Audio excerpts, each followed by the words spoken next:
Le sachet, qui ressemblait jusqu'alors à un tas de végétaux pourrissants et empestés le moisi, fut soudain remplacé par un paquet de cartes brillants, entouré d'un délicat ruban de satin. Puis, en un clin d'œil, il reprit son aspect initial avant de se métamorphoser de nouveau. Tella abandonna sa mission imaginaire, s'empara en vitesse du cordon soyeux et sortit le jeu de cartes de la boîte. Celles-ci cessèrent aussitôt de changer de forme.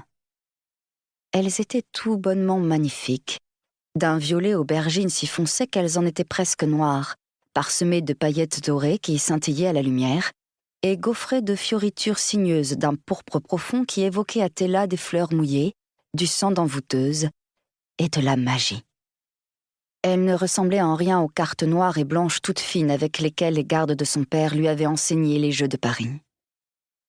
Elle s'assit sur le tapis, puis de ses doigts agiles envahis de fourmillements, dénoua le ruban et retourna la première carte. La jeune femme que celle-ci représentait lui fit penser à une princesse captive. Sa belle robe blanche était en lambeaux et ses yeux en forme de larmes, aussi jolis que du verre de mer poli, débordés d'une tristesse qui brisait le cœur. Sans doute parce que sa tête était enfermée dans une cage semblable à un globe aux barreaux de perles. Les mots « La mort demoiselle » étaient inscrits au bas de la carte. Tella frissonna. Ce nom lui déplaisait et elle n'aimait pas beaucoup les cages, même en perles. Elle eut tout à coup le sentiment que sa mère serait mécontente qu'elle voie ses cartes, mais cela ne l'empêcha pas d'en retourner une autre. Le nom qui figurait au bas de celle-ci était « Le prince de cœur ». Elle représentait un jeune homme au visage taillé à la serpe et aux lèvres aussi aiguisées que des lames de couteau.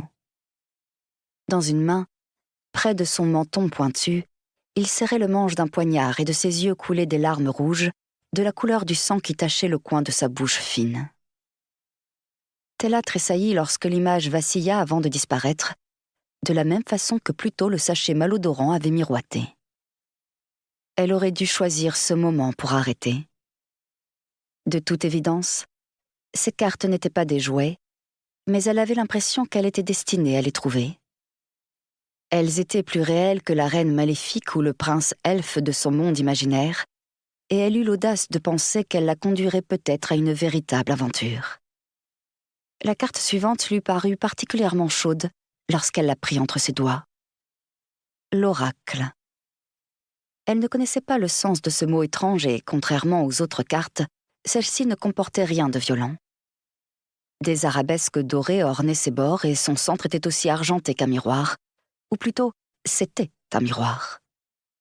Sa surface brillante reflétait les boucles blondes de la fillette et ses yeux noisettes ronds comme des billes. Mais lorsqu'elle y regarda de plus près, elle constata que quelque chose clochait dans l'image. Ses lèvres roses tremblaient et de grosses larmes ruisselaient sur ses joues. Tella ne pleurait jamais, même quand son père se montrait très sévère avec elle, ou que Felipe l'ignorait pour lui préférer sa sœur aînée.